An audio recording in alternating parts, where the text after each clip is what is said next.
Então, bom dia.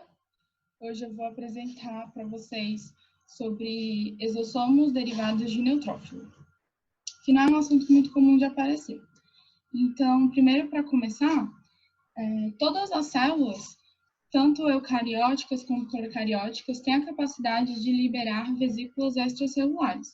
Existem vários tipos de vesículas extracelulares com diversas classificações, e todas elas são vesículas pequenas e que são liberadas muitas vezes constitutivamente, ou seja, quando a célula está na sua fisiologia normal, o neutrófilo quiescente, por exemplo, libera essas microvesículas, essas vesículas extracelulares, e elas têm como um ponto em comum, todas são revestidas por membrana, o que diferencia isso do processo de desgranulação, e também elas têm um papel muito importante e com potencial muito grande, porque elas fazem parte da sinalização intercelular. Daí elas modulam o microambiente onde aquela célula, aquele tecido está. Daí isso é bem interessante. Elas diferem principalmente em relação ao tamanho, a composição bioquímica, o que tem dentro dessas vesículas, e o efeito biológico. Esse efeito biológico vai depender do que tem dentro, e depois, mais para frente, eu vou falar sobre a composição. Bom, tem diversos, como eu já falei, é uma população bem heterogênea, e sempre aparece nos artigos, pelo menos que eu vi, esses três tipos. E daí eu vou diferenciar esses três para depois a gente falar só de exossomo. Então, tem as microvesículas, os exossomos e os corpos apoptóticos, que são três tipos de vesículas extracelulares liberados diferentes. Então, começando pelas microvesículas, as microvesículas também é um assunto bem interessante. Elas têm um tamanho de 0,1 a 1 micrômetro. Só para comparar, os exossomos são bem menores. Os exossomos têm de 30 a 90 nanômetros e os corpos apoptóticos são bem maiores, mais de 1 micrômetro, até 4 micrômetros. As microvesículas, elas, diferente de outros tipos de vesículas, não são liberadas constitutivamente. Elas são liberadas apenas após algum estímulo que leve à ativação da célula, ou então durante o processo de apoptose. Durante o processo de apoptose. Elas, dentro das microvesículas, têm componentes tanto da membrana, quanto do citoplasma e do núcleo da célula parental, ou seja, a célula que liberou essa microvesícula, e elas tipicamente retêm os antígenos da célula parental, ou seja, os marcadores de superfície das células. Elas também podem mediar a resposta imune sob condições patológicas, uma vez que elas são liberadas após o estímulo, e elas também fazem um papel na coagulação.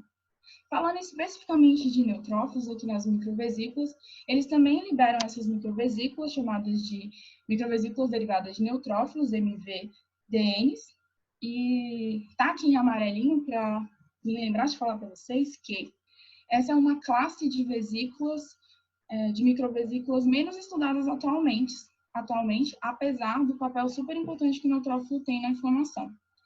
Essas microvesículas de neutrófilos estão envolvidos em vários processos patogênicos, já foi identificado o aumento dessas microvesículas de neutrófilos em resposta a diversas patologias, e eles participam de processos tanto autócrinos, ou seja, modulando a própria célula que a liberou, como paráquinos, que é afetando as células vizinhas.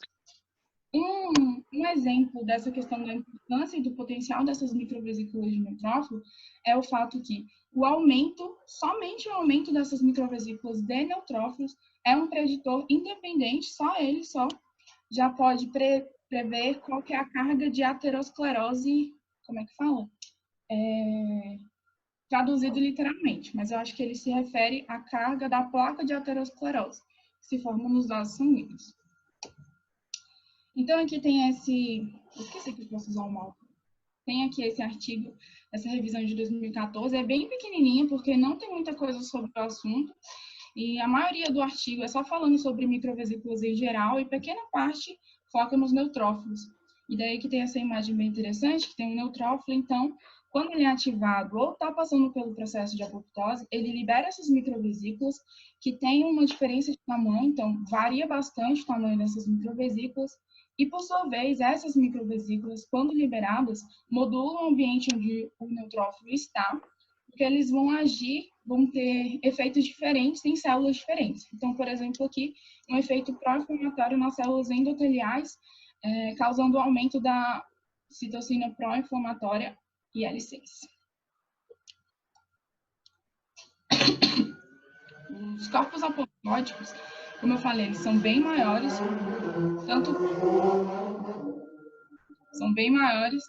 tanto em relação aos exossomos quanto às microvesículas, eles chegam até a 4 nanômetros, e é aquele processo que a gente já conhece. Então, a célula entra em apoptose, acontece a condensação da cromatina, o encolhimento da célula, e quando vai acontecer o colapso celular, o citoplasma é fragmentado em diversas vesículazinhas, que depois vão ser fagocitadas por macrófagos, ou também podem ter um papel de apresentação de antígeno e de induzir a inflamação. Para fazer uma diferença entre esses corpos apoptóticos e as microvesículas, já que eu falei que as microvesículas são liberadas durante a apoptose, durante o processo de apoptose está liberando microvesículas. Os corpos apoptóticos só são liberados no final, então é o resultado do processo apoptótico são os corpos apoptóticos. E agora, finalmente, os exossomos. Os exossomos também são vesículas extracelulares constituídos pela bicamada lipídica, igual da célula parental. Eles têm, em média, 100 nanômetros. Eu vi vários artigos e cada um tem um range diferente. Um fala de 30 nanômetros a 90, o outro fala menor que 150, o outro fala de 40 a 160. Então, eu coloquei aqui que a média é 100 nanômetros de diâmetro. Essas nanopartículas são bastante ricas em lipídios, proteínas e ácidos nucleicos, principalmente, inclusive microRNAs. Também tem um papel muito importante em relação à regulação de todos os processos. Os exossomos, diferentemente das microvesículas, eles são liberados em condições normais. Então, os neutrófilos quiescentes liberam esses exossomos e neutrófilos ativados também. Isso o que vai mudar vai ser a composição desse exossomo, como eu vou falar. E eles são formados a partir de uma via endocítica, que eu vou mostrar mais para frente. Então, aqui, por exemplo, essa é uma foto de exossomos de neutrófilos de equinos. E essa setinha preta está apontando para bem bonitinha a bicamada lipídica. Vou beber uma água aqui.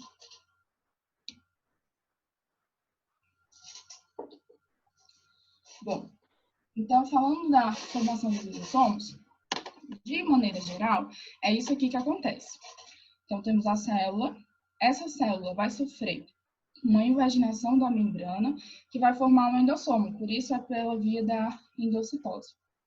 Esse endossomo, dentro dele, a própria membrana do endossomo vai sofrer outras invaginações e vai formar vesículas intraluminais dentro desse endossomo.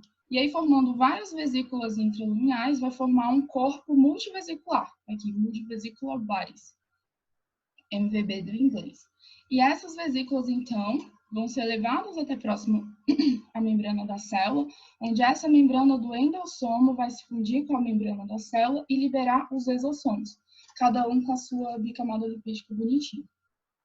Agora, de uma forma mais específica, o que acontece é isso daqui. Então, esse aqui é todo o processo da endocitose, que pode levar a diversos caminhos diferentes. Então, o que a gente mais conhece é aquele que acontece e vai formar, no final, o lisossomo, para degradar as coisas que a célula endocita, ou que a célula fagocita, etc. Outro caminho é, por exemplo, mandar os receptores ou alguns sinalizadores que são produzidos dentro da célula para a membrana, para a célula começar a expressar na membrana e conseguir fazer uma comunicação celular com o seu microambiente. E a outra que eu vou mostrar aqui, que é esse usinho aqui, é justamente essa questão da formação e liberação dos exossomos. Então, aqui, primeiro, acontece esse dobramento ou invaginação da membrana. Esse processo é mediado por proteínas específicas, geralmente clatrina ou caveolina. São proteínas que vão formando dímeros e aí a própria forma da proteína força a membrana a se dobrar. Depois que ele forma, vão formar os early endossomos, que são os endossomos iniciais. Esses endossomos iniciais são aqueles que estão próximos à membrana que acabaram de ser formados. Eles têm marcadores específicos por exemplo, as proteínas Rab5A, Rab4 e transferrina. Felipe, essa transferrina aí. E aí, depois que esse endossomo inicial, ele vai se transformar em um endossomo maduro, como que fala? Um endossomo tardio. E durante esse processo aqui vai acontecer várias coisas. Ele vai sofrer um processo de amadurecimento para se transformar nesse endossomo tardio. E daí ele vai receber vesículas do aparato de Golgi, várias proteínas que estão no citoplasma, também RNAs como microRNAs e mRNAs. E daí aqui de novo vai acontecer aquele dobramento da membrana para formar as vesículas intraluminais. E daí aqui, depois que formado o endossomo tardio, ele vai para a membrana. E esse processo aqui de transporte desse endossomo, ele é mediado por... não falei. Mas esse processo aqui de amadurecimento, ele é principalmente regulado por essas 3 famílias complexos de proteínas citoplasmáticas, que são complexos de classificação endossômica necessários para máquinas de transporte. E daí aqui, quando essa vesícula vai para a membrana, esse processo de tráfego dessa vesícula é principalmente mediado pelas Rabs e pelas proteínas SNER, que é uma família de proteínas com papel central nesse tráfego vesicular e também no processo de fusão. O que eu achei bem interessante é que, por exemplo, no trabalho do professor Wagner e do Mohamed, no grupo onde diferencia justamente isquemia e reperfusão de pré-condicionamento isquêmico, tem uma diferença bem interessante dessas proteínas aqui, proteínas SNER e Rabs. Indicando aí que a exostose pode ser um processo muito interessante na modulação da resposta sistêmica. A composição dos exossomos, finalmente. Bom, essa composição vai depender de vários fatores, principalmente do tipo da célula que ela vem, mas não só disso. Ela pode vir de um neutrófilo, mas se o neutrófilo estiver quiescente, vai ter uma composição. Se o neutrófilo for estimulado por LPS, vai ter uma composição. E se for estimulado por FMLP, vai ter outra composição. Então, ele vai depender do contexto celular o que está acontecendo. Independentemente disso, tem algumas proteínas que são marcadores de exossomos, que são comuns à maioria dos exossomos. São elas: as heat shock proteins, proteínas de choque térmico, não sei se eu posso traduzir desse jeito, nunca tentei traduzir esse negócio, que são HSP90, HSP70, HSP27. A 90 e a 70 a gente vê bastante nos nossos trabalhos de proteômica. Moléculas de adesão, como CD9 e CD66, CD63, e aquelas famílias citoplasmáticas que eu falei, que são os membros dos complexos de classificação endossômica necessário para transporte. Bom, a análise mais eficiente para caracterizar essas proteínas, essa composição dos exossomos, é a análise proteômica. E de forma geral, as proteínas que são mais encontradas nos exossomos são as anexinas, as flotilinas, Rabs, TG101, essa TSG101 é uma proteína importante para o transporte de membrana, proteínas de adesão, como integrinas, histonas, proteínas ribossomais e proteínas que compõem o citoesqueleto. Agora, entrando em alguns artigos específicos, esse artigo aqui, ele estudou neutrófilos de equinos, e a primeira coisa que eles foram estudar foram vesículas extracelulares de neutrófilos. Então, todos os tipos de vesículas. Aí eles foram ver o que eles encontraram. Então, para fazer isso, eles não estimularam os neutrófilos, simplesmente isolaram os neutrófilos e cultivaram eles por 18 horas, e depois analisaram o tamanho das nanopartículas presentes no sobrenadante dessas culturas. E daí eles viram esses 2 grupos aqui. Um grupo que ia de 40 até mais ou menos 90 nanômetros, e esse outro grupo aqui que ia até 400 nanômetros. Então, por causa do tamanho da literatura, que já tem bastante coisa sobre isso, não sobre o neutrófilo, mas sobre as vesículas, eles classificaram essas pequenininhas aqui, por causa do tamanho, como sendo os exossomos, e o restante, e esse grupo aqui, sendo o grupo das microvesículas. Eles também fizeram uma análise de microscopia desse sobrenadante, e o resultado é esse daqui. Então, aqui a gente pode ver que tem uma variação de tamanho muito grande, dessas vesículas extracelulares, e tem as maiores, que são mostradas pela setinha branca, que são as microvesículas, enquanto as setinhas pretas mostram o que seriam os exossomos dos neutrófilos de cavalo. E aqui, de novo, são neutrófilos não estimulados. A produção de exossomos é uma questão constitutiva da célula. E daí, o que eles fizeram também? Eles também estimularam parte dessas células com LPS, encontraram 16 proteínas que estavam diferencialmente expressas entre esses dois grupos e fizeram análise do termo GO para processo biológico, que é o que está mostrando aí para vocês. E daí a gente vê aqui, tem resposta imune, resposta ao estresse, regulação biológica, sinalização de apoptose e regulação da sinalização em geral. A partir desse resultado somente, eles fizeram uma conclusão que eu achei muito elegante, muito bonita, mas que eu não faria com apenas, e eu não sei se eu concordo, com apenas esse resultado. Mas a hipótese é muito interessante. Eles falam assim, que o conteúdo dos exossomos secretados traduzem diretamente o efeito do ativador no neutrófilo. E eu considero isso como sendo uma hipótese, e eu acho muito interessante, mas eu não sei se só esse resultado de termo GO, porque é só isso que eles fazem para tirar isso, consegue dizer isso. Porque se eu pegar uma célula, se eu pegar um neutrófilo e fizer uma análise de termo GO, provavelmente vai aparecer resposta imune também de sinalização. Aqui. Outra figura muito interessante desse artigo, que fica sempre guardada aqui do meu lado, para mim ficar consultando, é essa daqui, que mostra, isso aqui não é uma célula, é um exossomo. E esse aqui é o exossomo, que eles fizeram um esqueminha de todas as proteínas que eles encontraram na análise proteômica nesse endossomo. Então, aqui vocês podem ver que tem proteína de todos os tipos.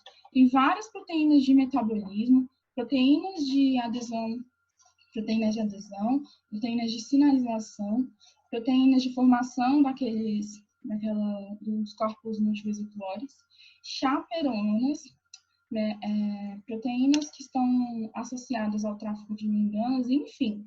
É um monte de proteína que entra justamente naquela questão de sobreposição das funções das proteínas no neutrófilo, que a gente tem que ter em mente. Esse aqui é outro artigo da Cell. Eu vou só mostrar alguns resultados que são interessantes. Eles também estudaram os exossomas de neutrófilos, dessa vez aqui foram neutrófilos humanos. Eles ativaram, nesse artigo, o ativador foi FMLP, e de novo, como vocês podem ver, no quiescente, isso aqui são todos exossomos. Existem exossomos no quiescente, de novo, as células controle também liberam, e as ativadas também liberaram. E daí eles foram estudar, então, o conteúdo desses exossomos. E eles viram, a partir da análise proteômica também, e eles viram um aumento ou uma diferença entre algumas proteínas extremamente interessantes, como a elastase, que é uma proteína que tem uma capacidade única de digerir elastina. E aqui, como eles estavam estudando, eu não vou falar muito disso, mas aqui esse artigo estuda a destruição da matriz e o dano que isso causa ao pulmão. E daí, por isso que essa elastase de neutrófilo é muito interessante nesse caso, porque ela destrói as fibras dos alvéolos, pode causar enfisema pulmonar.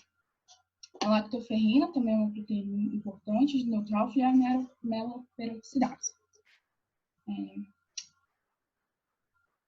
Aqui, vocês podem ver que aqui eles fizeram também uma análise de microscopia, de fluorescência. Eles marcaram, por exemplo, em rosa está marcado a elastase de neutrófilos. E aqui a gente pode ver que ela está nesses exossomos, e aqui são as fibras de colágeno. E depois ela quebra tudinho por causa da elastase. Toda quebrada aqui. Daqui, isso aqui são 3 diferentes metodologias, que não vale a pena falar aqui, mas que medem a mesma coisa, quantidade de elastase de neutrófilo. E a gente pode ver que é grande a diferença entre um e o outro. Então, o quiescente não tem essa elastase de neutrófilo, enquanto o ativado tem. Mas isso não quer dizer... Eu acho que eu coloquei aqui. Tá certo. Isso não quer dizer que esse foi um estudo bem interessante, porque, por exemplo, se eu tivesse visto isso aqui, minha conclusão é que teria elastase de neutrófilo dentro do exossomo, por algum motivo, sei lá, um grânulo fundiu lá com o endossomo e foi para dentro dele. Essa seria a minha conclusão. Mas o que eles viram que não é isso que acontece. Aqui tem o esquema do neutrófilo. A gente pode ver aqui o neutrófilo quiescente. Em amarelo tem as microvesículas, que estão dentro dos endossomos, que vão ser liberados na forma de microvesículas, dos exossomos.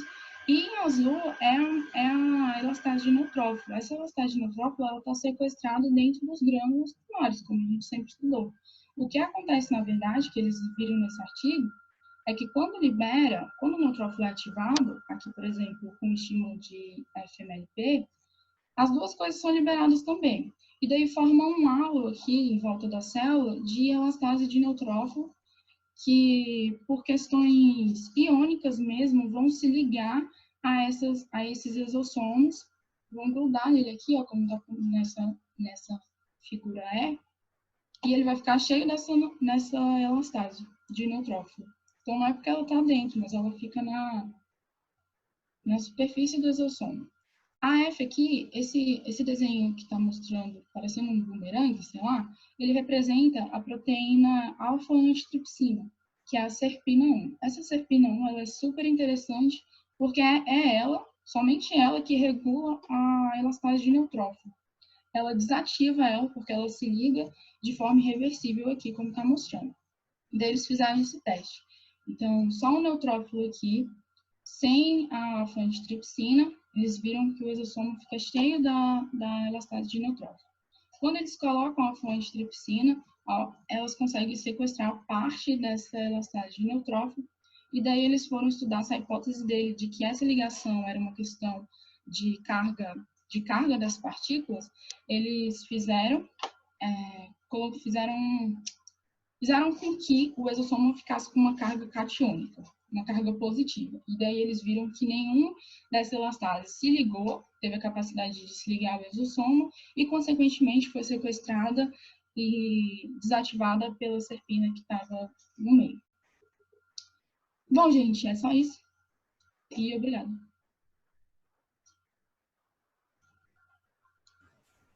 Caramba, muito legal. Show. Uau. Muitas novidades aí. No começo eu estava achando estranho, mas, caramba, uma publicação na Cell, assim, só com ativado versus não ativado, e depois, quando veio essa história da elastase da serpina, por isso que foi lá.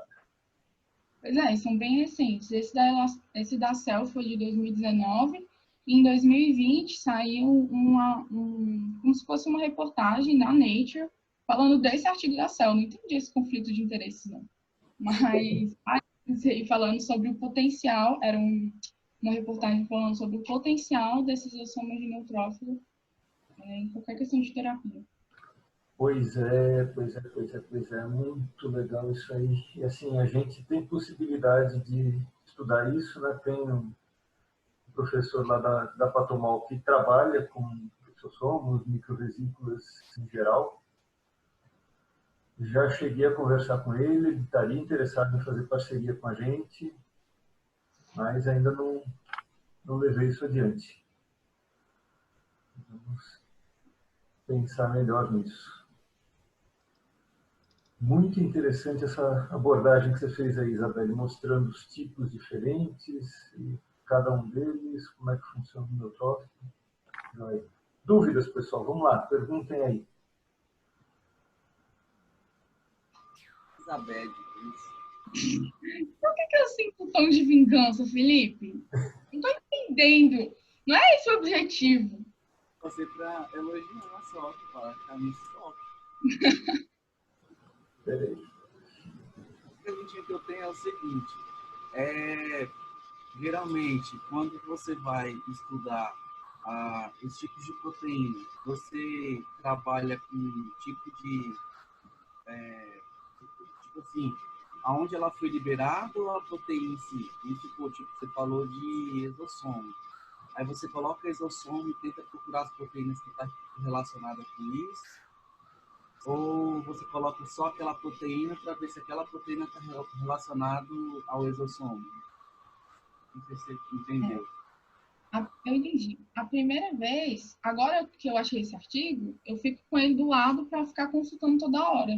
Quando eu vejo uma proteína, eu vou lá, porque ele tem uma lista de proteínas. Não só aquela figura lá. Mas aí, inclusive, ele separa as proteínas que são marcadores de exossomos, são muito mais do que aquelas lá que eu mostrei, de proteínas que são diferencialmente expressas entre as condições.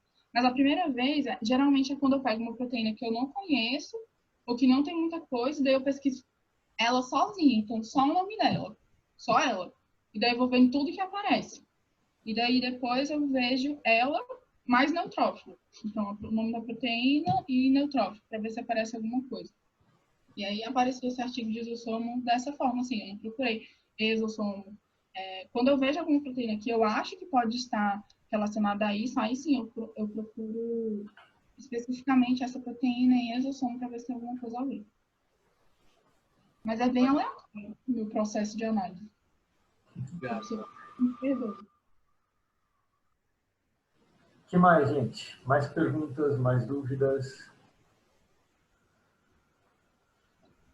Não, fazer só um comentário, professor. Eu consegui alguns artigos, né, com a ajuda da professora Paula, para aquela minha pesquisa sobre a endometrite. E eu estava achando interessante a apresentação agora dela, que nos artigos que eu estou estudando, estou começando a estudar, bem da verdade, as proteínas de adesão, principalmente CD14, e proteínas sinalizadoras, como citocinas, elas são bastante relevantes. Em todos os artigos tem destaca a importância dessas proteínas de adesão e sinalizadoras. E aí eu estava vendo que para essa questão acaba sempre tendo uma relação, né? Às vezes não é a mesma proteína de adesão, por exemplo, mas invariavelmente a gente vai acabar se deparando com a presença, né, dessas proteínas nos estudos, nos artigos. De fato, Edson, assim, essa questão de alguns grupos de proteínas, nessa questão de resposta inflamatória ou sinalização celular, elas vão estar aparecendo o tempo todo. O que a gente precisa ver aí é como que elas são liberadas, como que elas são, qual a participação delas no processo. Uhum. Aí tem alguns aspectos que são importantes. Por exemplo, a Isabelle mostrou algumas proteínas aí que às vezes a gente vê, isso aqui é proteína estrutural. E como o neutrófilo está remodelando a estrutura, ok, natural que ela apareça. Mas tem algumas situações que elas estão com um papel um pouco diferente do que a gente está acostumado a ver. Então, por exemplo, essa questão da liberação dessas partículas, lisossomos ou vesículas ou corpos apoptóticos, você vai ter sempre um mecanismo de ligação disso à membrana, como é que ela vai ser produzida, como é que ela vai ser liberada. Esse mecanismo, por exemplo, de formação, né, desse endossomo, você tem uma membrana que vai abrigar outras membraninhas lá dentro. E nesse processo você vai colocando componentes que estavam no citosol lá dentro. Tem muita coisa que a gente pode ver aí. Precisamos pensar seriamente em como incluir esse tipo de análise nos projetos, principalmente nos que estão começando, para ver quando que vale a pena, em que situação que a gente poderia propor uma colaboração aí para o Rinaldo. Legal. Estou começando a encontrar o meu caminho, viu? Já estou com alguns artigos aí para... Com esse da endometrite. Exato. Tem algumas coisas com búfalo, com vaca leiteira.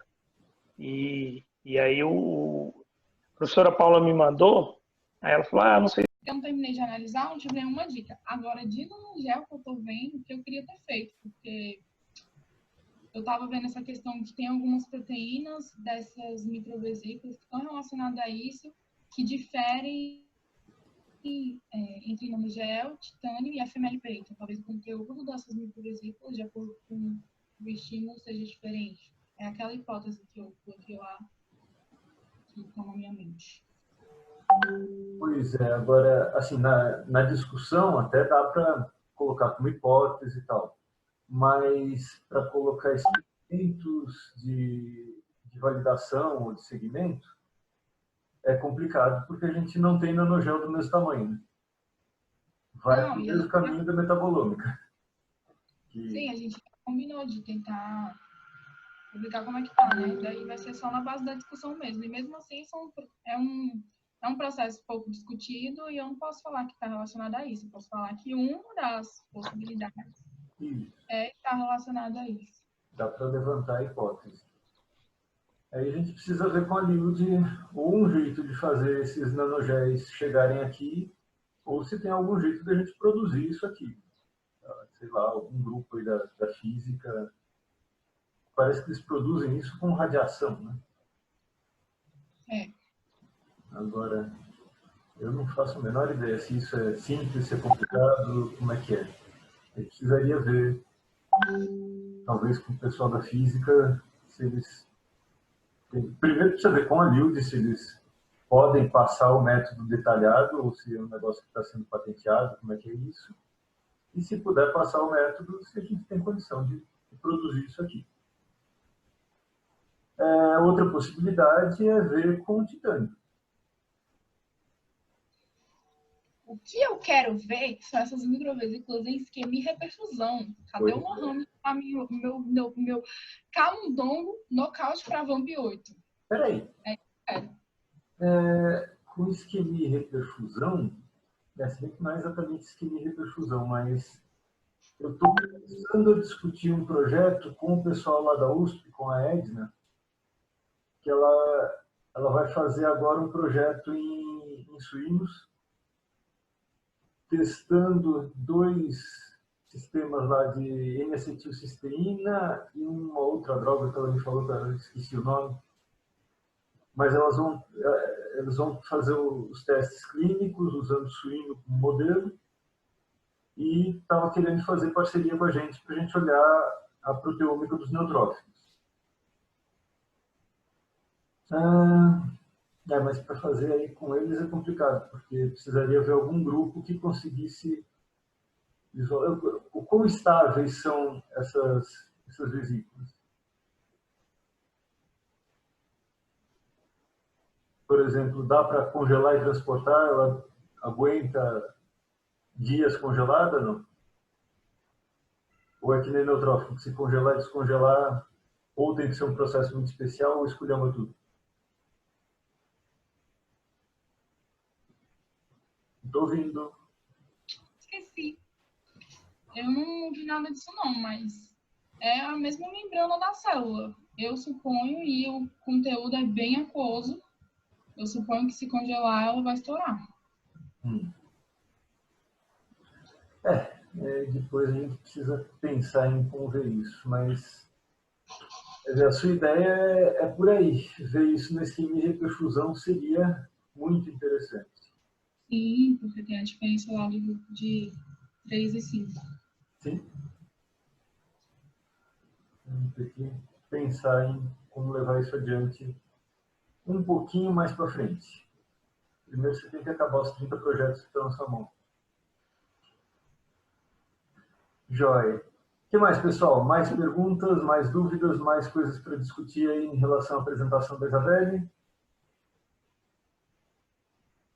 A apresentação dela foi muito boa. Eu gostei, aprendi bastante. Eu ia perguntar sobre essa elastase. Eu não sabia que no neutrófilo lançava tanta elastase para fora assim. Aí a elastina, perdão. A elastase neutrofílica sempre vai trabalhar principalmente na elastina, ou a elastina é principal para o substrato da elastase nas outras células, e no neutrófilo que a elastase serve para várias outras coisas?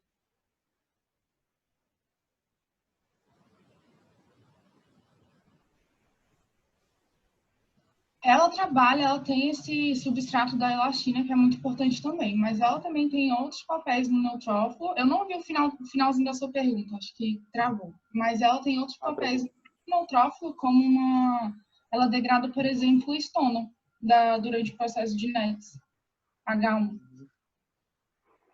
Certo, obrigado. A elastase participa muito também no processo de migração do neutrófilo no tecido, quebrando um pouco a matriz. O que mais, gente? Mais perguntas? Não perguntas? Tá. Bom, hoje a reunião é de andamento dos trabalhos, né? Então vamos lá. Isabelle, você que apresentou, começa aí discutindo os seus... Eu já falei demais, então vou deixar o tempo para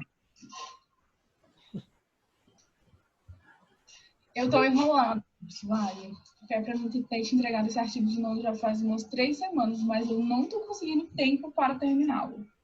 Não estou conseguindo. Eita. Por exemplo, hoje eu tenho que ir no laboratório lavar os 3.000 tubos que eu usei na sexta. Certo.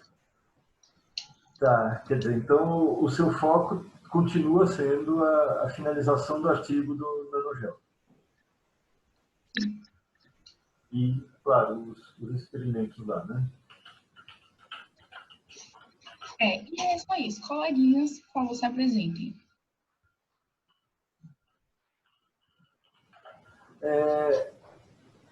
Essa história dos experimentos, vamos precisar definir direitinho quais experimentos dá para a gente fazer. Porque está começando a aparecer uma coisa, outra, e a gente está limitado a, no máximo, 15 ml de sangue. E tem proteômica e RNA que consomem uma boa quantidade de células. Então, precisa ver direitinho se essa proposta de proteômica, RNA, migração em tempo real, fagocitose, NBT e NET é viável. Tá. Outra coisa...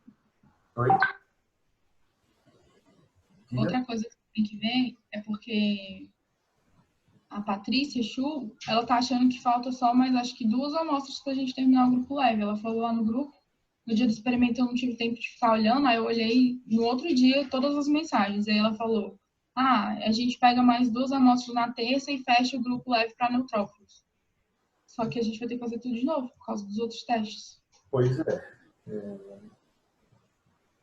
Vai precisar repetir. Por isso que eu estou querendo fechar logo esse conjunto de experimentos, para não ficar mais nesse stick and core.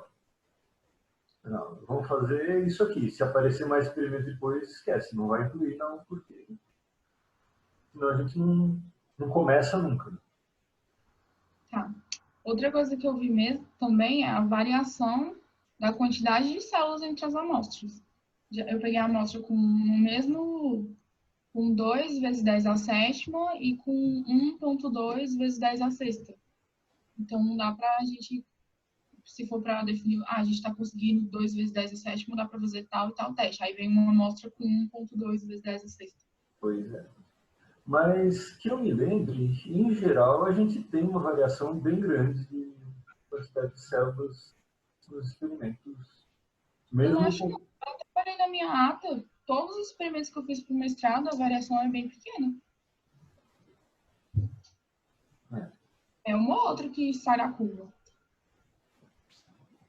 Tá, eu lembro, mas aí pode ser variação de execução. O que eu estou pensando pode ser variação de execução, que outras pessoas fazendo separação podem ter rendimentos diferentes. Aí de fato muda, mas na sua mão geralmente tem sido então 10 a 7. 1 à sétima. Isso, 10 à sétima. Tá. Dá uma pensada então, Isabelle, se essa quantidade de células, vamos considerar que em média, a gente consiga, sei lá, 9 vezes 10 a sexta, 8 vezes 10 a sexta. Vamos puxar essa média um pouquinho para baixo, para ver quanto de células a gente precisa, no mínimo, para conseguir fazer todos esses experimentos. E se essa quantidade, no mínimo, estiver acima do que a gente consegue obter, vamos ter que tirar experimento daí, pronto. Ou tirar experimento ou colocar mais um tubo. Aí tem que ver lá com o pessoal da Patrícia e do André. Se eles tiverem que incluir mais um tubo, ótimo. Se não tiver que incluir mais um tubo, vamos ver que experimento vai cair fora. Seria interessante manter todos, mas precisa ver o que é viável. Outra coisa que precisa ver também é se o tempo, precisa ver o tempo e a quantidade de pessoas para esses experimentos. Por exemplo, você sozinha, no máximo eu ajudando, dá tempo? E o eu ajudando, a partir da semana que vem, de manhã complica, porque nas manhãs eu vou estar fazendo aula, a maioria das aulas vai ser live, então nas manhãs eu não vou poder. Aí posso ver, o Adriano falou que parece que agora ele vai poder voltar a participar. A Elane falou comigo também, porque a gente está com conversa agora só naquele grupo lá do Covid, né? Aí ela estava por fora, ela disse que nem sabia que estava tendo experimento, que ela podia ajudar. Só tem que ver, só tem os dias, mas ela pode ajudar.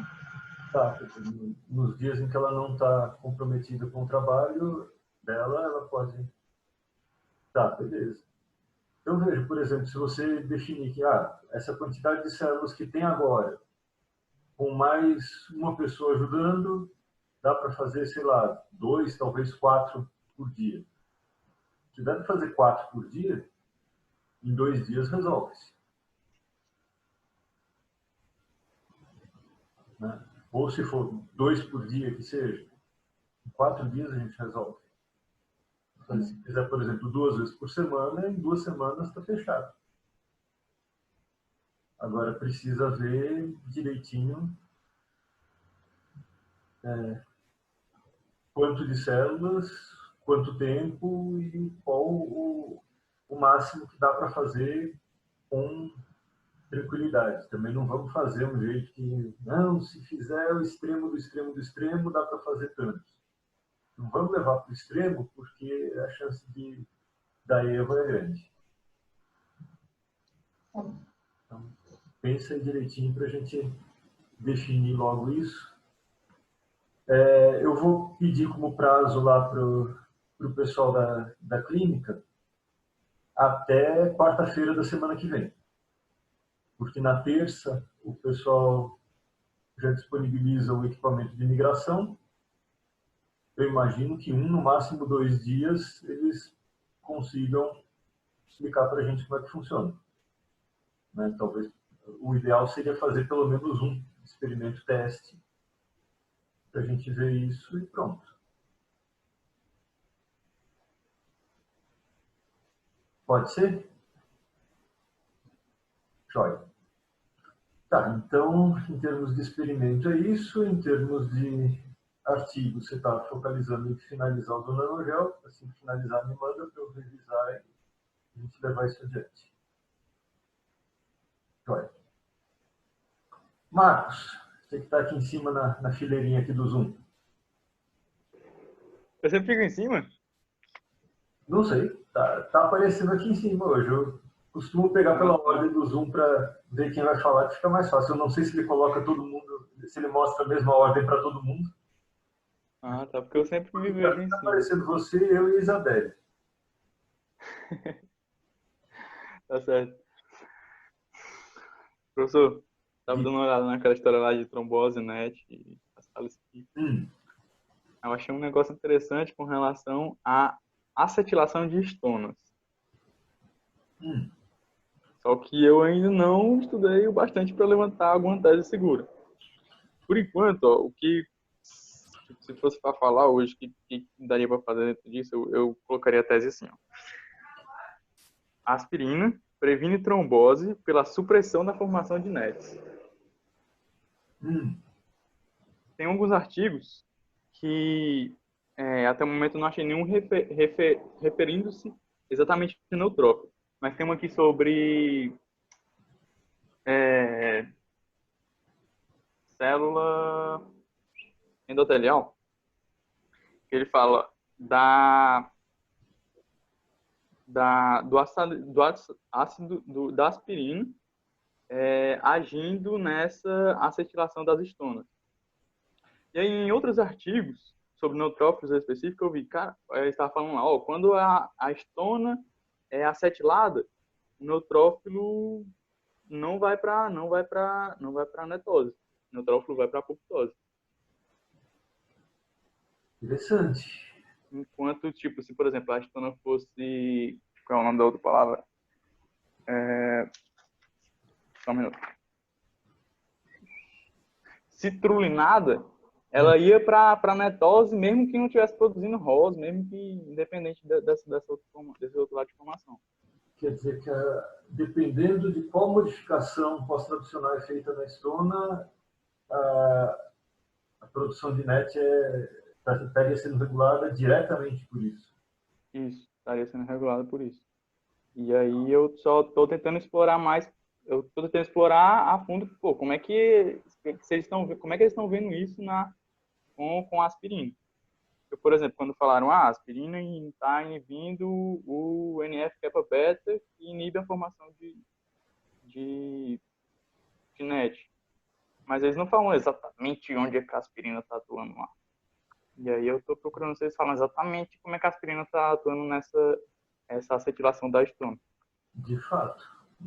Se achar esse link aí, quer dizer, você acha algum outro artigo falando que, sei lá, em plaqueta, a aspirina inibe a modificação de estona. Inibe citrulinação e favorece a acetilação. Uhum. Isso aí seria você estaria levantando uma hipótese muito interessante que a gente teria como testar num trabalho em colaboração, porque não sei se vocês chegaram a ver naquelas palestras da UFMG, aquele Meu Amigo é Massa. Teve um cara que falou lá que foi o Simone Sidoli. Que eu conheci esse cara quando eu estive na Dinamarca, trabalhando lá. Ele era pós-doc lá. Uhum. Aí depois ele saiu e agora está contratado em Nova York. E ele trabalha exatamente com modificação pós-traducional de estona. Se a gente apresentar essa ideia para ele, com certeza ele vai querer comprar a briga e fazer colaboração com a gente. Interessante. Professor, pode falar o nome dele novamente? Simone Sidoli. Obrigado. Pois é, professor, o que eu tenho por enquanto é isso. Eu acho que dá para eu continuar investigando mais alguns artigos, né? A gente chegou no ponto de quase que eu desisti, mas aí... Joia, mas continue estudando esse ponto aí, então. Parece que você está definindo um caminho legal para a revisão. Precisa ver se tem material suficiente para isso virar uma revisão. Uhum. Mas pode ser que isso aí seja uma parte da revisão. Talvez se você achar, sei lá, só 2, 3 artigos sobre esse tema específico de modificação pós-traducional de estona e formação de NET, isso aí pode ser um dos tópicos da sua revisão, que seria formação de NET, AS e neutrófilos. Beleza. Aliás, desculpe, e trombose. Agora, precisa ver como juntar esses pontos aí. Gostei, esse caminho acho que está interessante para ser seguido, sim. Vai atrás disso aí. Certo. Maravilha. O que mais? O Zoom já mudou a organização das coisas aqui. Quem está aqui em cima é Isadora. Só mais uma questão, eu ia perguntar para a Isabelle. Isabelle, você tem algum artigo que fale específico, de revisão, alguma coisa assim, que fale sobre esses 3 tipos de vesículas extracelulares? Tem vários. Sim. Eu queria um para eu dar uma olhada e tentar fazer um resuminho dele para mim. Bom? Tá bom, eu te mando quando terminar a reunião. Maravilha, muito Manda pelo obrigado. grupo, que assim todo mundo já tem acesso. Tá bom. Show. Joia. Melhor ainda, Isabelle, coloca no Mendeley e manda o link do Mendeley para o grupo. Tá bom. Aí fica bem tranquilo. Isadora, eu que estou em dívida contigo, né? Oi. Já ver a questão de projetos e ainda não parei para ver isso. Ah, tudo bem. Ainda tenho que resolver isso. Como é que está indo o estudo? Eu peguei uns artigos para ler, mas eu fiz uma leitura bem rápida. Se eu conseguir abrir aqui. Deixa eu ver.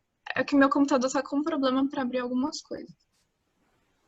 Não é esse. Aí, enfim, eu peguei um livro para ler também, que se chama Biochemistry and Physiology of the Neutrophil. Aí agora eu tenho que ver o autor. Vou tentar abrir também.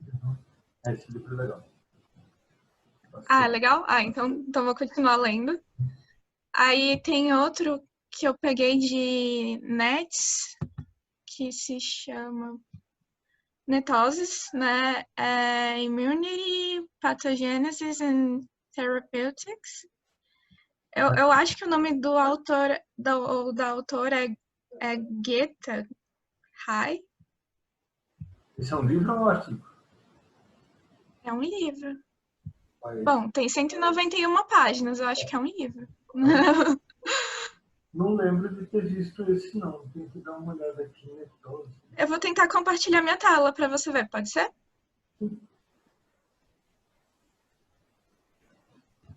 Peraí. Vocês estão vendo? Não.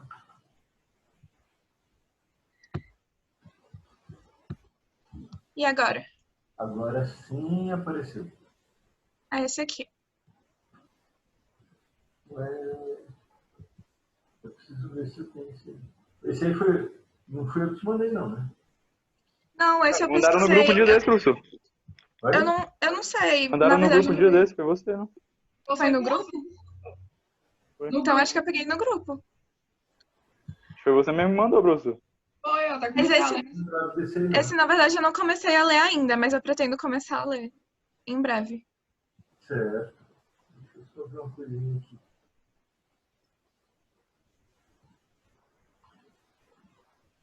Ah, tem sim. Tá aqui. Coloquei sim. Aí, vocês estão vendo, gente, ainda? Sim. Aí eu li isso aqui também, mas eu li rapidinho, eu tenho que ler com mais calma. Achei interessante. Uhum. Sim. E isso aqui também. Ah, não, esse eu acho que foi o senhor que mandou no Mendeley, né? Isso. Ah, Joia. Mas é por aí, assim. Esses daí são todos temas interessantes para o grupo. Beleza, tá progredindo direitinho. O que mais? aí eu vou tentar parar de compartilhar minha tela. Eu tava pensando que talvez eu pudesse ajudar no laboratório, mas assim como eu sou novata, eu não sei se eu seria tão útil, sabe? Ué, não sei, aí precisa ver com o que você acha, Isabelle? Seria um bom momento para a Isadora começar a aprender os métodos lá e dar uma ajuda?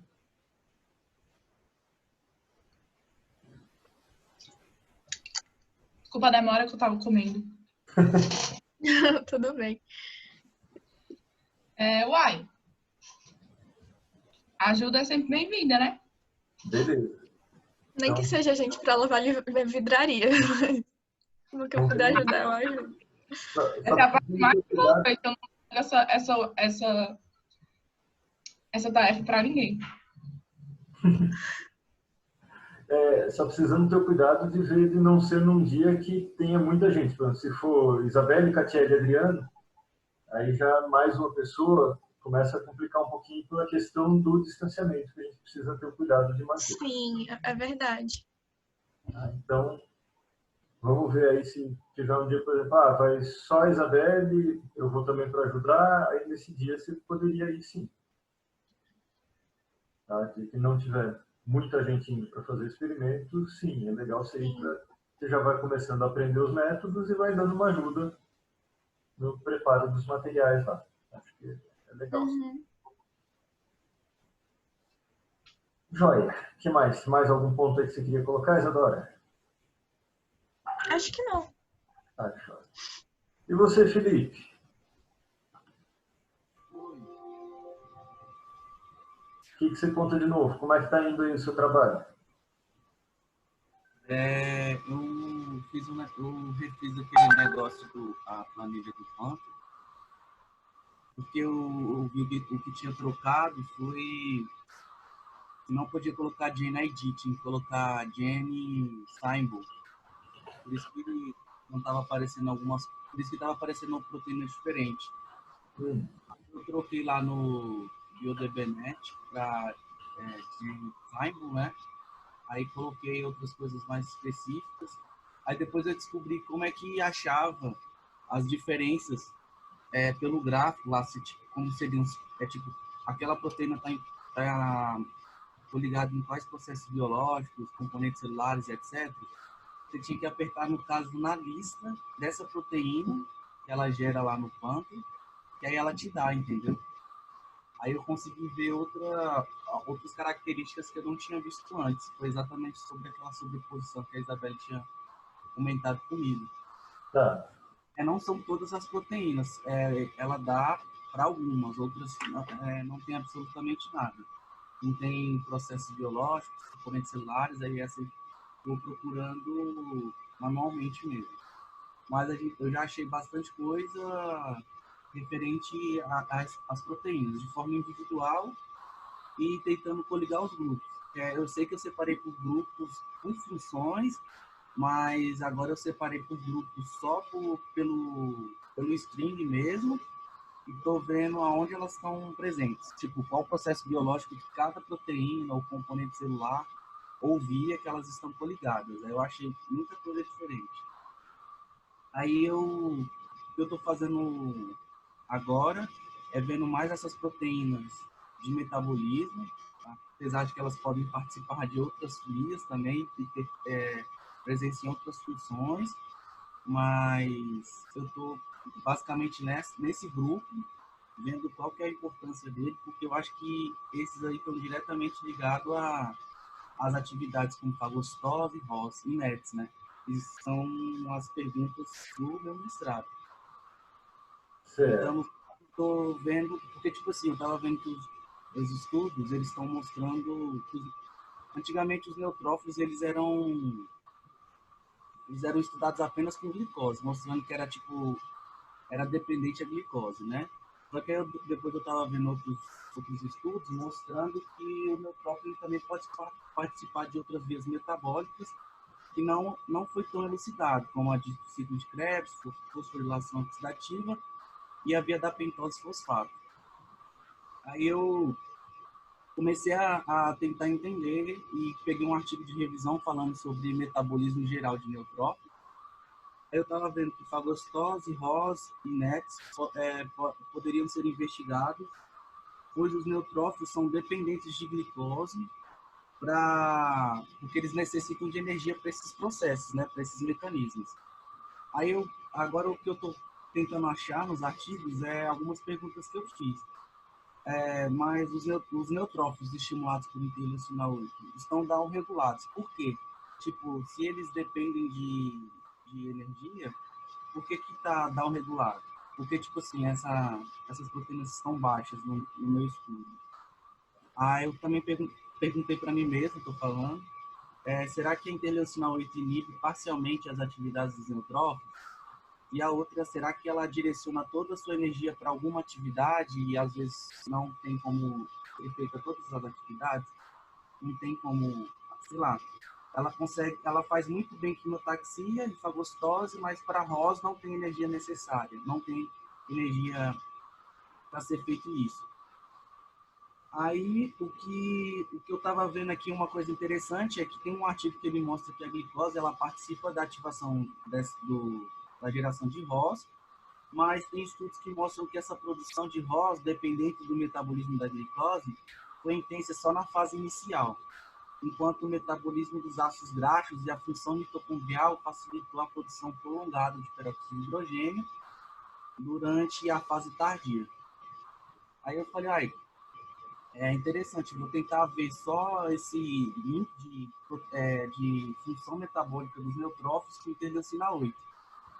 Aí eu vi um artigo, sempre artigos muito antigos, esse é de 1993, ali perto daquele que tem da Reed que eu vi, né?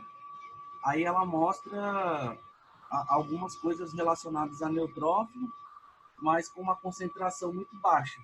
Ela fala sobre aquele processo de prime e fala que talvez o neutrófilo está muito coligado a doenças como artrite reumatoide, não doenças inflamatórias, como a síndrome da angústia respiratória aguda. A gente vê que na artrite reumatoide a gente tem a presença de muita interleucina 8, enquanto em outras não tem. Aí ela viu que talvez o influxo de cálcio ele seja dependente dessa ativação, não. Pode ser dependente dessa ativação, não. Só que aí eu não sei como é que estudaria influxo de cálcio, mas aí eu estou tentando ver com o que eu tenho, né? Para não ficar muitas perguntas e eu não conseguir responder todas, né? Mas é basicamente isso que eu estudei até agora. Tá. Assim, como perguntas, ok, acho que vale a pena se investigar. Tem algumas coisas que você precisa comparar, por exemplo, com os seus resultados funcionais. Você está falando, por exemplo, será que ele não produz energia suficiente e isso está fazendo com que as funções sejam inibidas? Vê o seu resultado aí, a função foi inibida ou não foi? Mas você coloca isso na equação para incluir na pergunta. Bom, será que tais funções estão inibidas? Vamos ver. Quando eu testei, a função estava inibida? Não. Bom, então essa função aqui não está inibida. Por quê? Então, como é que ele consegue resolver o metabolismo dele para fornecer energia para as funções tal e tal e tal que eu fiz o experimento e provei que não está inibido? Mas que vias metabólicas será que ele está usando para isso? Então, estou achando que eu vendo os meus resultados preliminares, provavelmente ele deve estar usando alguma coisa que não seja relacionada à glicose ou via da pentose ou algo desse tipo, porque todas essas são down-reguladas. Eu tenho que tentar entender ou achar alguma coisa que possa estar coligado com isso e que possa estar liberando ROS, né? Ainda não achei assim, é uma resposta ainda que eu estou tentando. Mas... Outro ponto que você precisa levar em consideração é que a abundância da enzima não é o único fator que regula a via. Às vezes a enzima pode estar em menor abundância, porém ter mais efetor alostérico. Então precisa ver como é que funciona a modulação alostérica dessas vias também, para entender direitinho isso aí. Então quer dizer que se ela estiver down-regulada, não necessariamente não quer dizer que ela não vai ser super, tipo assim, ela não foi super expressa, mas ela pode estar coligada com a liberação daquele produto. Isso. Ela pode, por exemplo, ter sido exportada, modificada. Pode ser modificada, a gente veria também, dependendo do peptídeo. Aí precisaria ver, por exemplo, você tem indícios de que a atividade dela está maior, mas a abundância está menor. Como é que você pode juntar essas duas pontas? Pessoal, a modulação alostérica seria uma explicação, mas tem que ver o que levaria a esse comportamento aparentemente antagônico. Eu vou ver certinho, porque como parece que o interleucina 8 o neutrófilo estimulado por interleucina 8 é dependente de glicose, aquele NOX2, parece que tem essas proteínas, como a Isabelle comentou, a serpina e a HORM1, que são proteínas de regulação. Elas são esqueci agora a função, mas elas são proteínas de regulação. Elas regulam algumas atividades que está coligada tanto com a espécie reativa de oxigênio quanto a de NETs também. Uhum. Aí eu tenho que tentar ver se eu consigo relacionar isso e ver certinho. Eu tô, tipo, juntando tudo para tentar formar uma boa discussão, para não ficar vago, né? É isso que essa apresentação da Isabelle de hoje tem vários pontos aí que tem a ver com seus resultados, né? A transferrina, a cepina, então precisa ver se convém incluir alguma coisa dessas vesículas e ou exossomos aí na sua discussão. Tá? Mas agiliza a história de planejar que experimentos a gente vai fazer para você resolver, vale a pena fazer experimentos de procurar vesículas de neutrófilos. Ótimo, você tem o sobrenadente guardado, a gente pode pensar em propor uma colaboração e procurar vesículas aí. Mas precisa ver se vale a pena. Né? Na verdade, tem alguma coisa interessante nessas vesículas que a gente tem indícios de que vai ter alguma coisa interessante no caso da interleucina 8? Então, na verdade, o Silvio está me devendo, porque até agora você não me respondeu o desenho experimental que eu te mandei de novo. Peraí. Pior que estava aqui e eu não vi mesmo. Deixa eu botar 300 setas aqui apontando para o negócio. Arranjar um tempo para ver isso. Beleza. Ok. Recado recebido. É isso. Edson já me falou, né, Edson, que você já conversou com a Paula, está vendo a questão de... Já eu vou dar uma estudada melhor nos artigos, aprofundar a pesquisa e depois, oportunamente, a gente faz um comentário mais qualificado